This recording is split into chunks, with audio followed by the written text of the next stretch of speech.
ఓం శ్రీ సాయిరామ్. 2019 సంవత్సరము సెప్టెంబర్ నెల సనాతన సాధలో శ్రీ విల్లాస సూరి గారి స్వానుభవంని ఇలా తెలియజేస్తున్నారు. సాయిరామ్.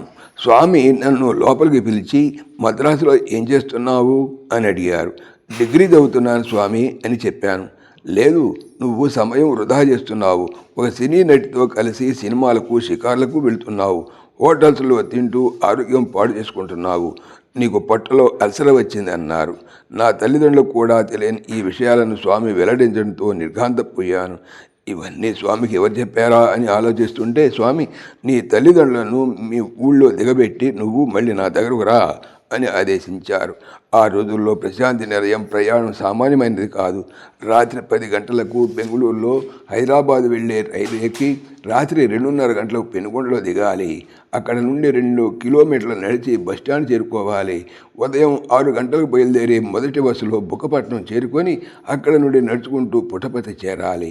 తొలి ఇంటర్వ్యూలో స్వామి నా చెడు తిరుగుల గురించి ప్రస్తావించి నన్ను గట్టిగా మందలించిన తర్వాత కూడా నేను ప్రతిసారి ఇంత ప్రయాసపడి మళ్ళీ పుట్టపర్తికి ఎందుకు వచ్చేవాడినో తలుచుకుంటే నాకే ఆశ్చర్యం కలుగుతుంది. అదే వారి దివ్య ప్రేమాకర్షణ శక్తి. ఒక రోజున స్వామి నన్ను లోపలికి పిలిచి, బంగారు, నువ్వు చాలా రోజుల నుండి కడుపు నొప్పితో బాధపడుతున్నావు. ఇక ఈ రోజున నీ అల్సర్ను నేను నయం చేస్తాను అని విభూతి సృష్టించి నా నోట్లో వేశారు. ఈ రోజు నుంచి నువ్వు గోంగూర, ఆవకాయ కారం కూడా తినవచ్చు అన్నారు. స్వామి మాటల్ని నేను నమ్మలేకపోయాను. దసరా పండుగకి నేను మళ్ళీ ప్రశాంతి నిలయం వచ్చినప్పుడు స్వామి నన్ను పిలిచి, ఏమీ నీకు ఇంకా నా మీద నమ్మకం లేదా? ఎందుకు ఆవకాయ గోంగూర తినటం లేదు అని ప్రశ్నించారు. ఇక నా సందేహాలన్నీ ప్రక్కకు పెట్టి నేను నిర్భయంగా పచ్చళ్ళు తినసాగాను. ఆనాటి నుండి ఈనాటి వరకు నాకు ఏనాడు తిరిగి అల్సర్ రాలేదు.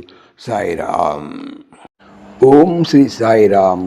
ఈ ఛానల్కి సంబంధించినటువంటి పూర్తి సమాచారము డిస్క్రిప్షన్లో చూడవచ్చును. సాయిరామ్.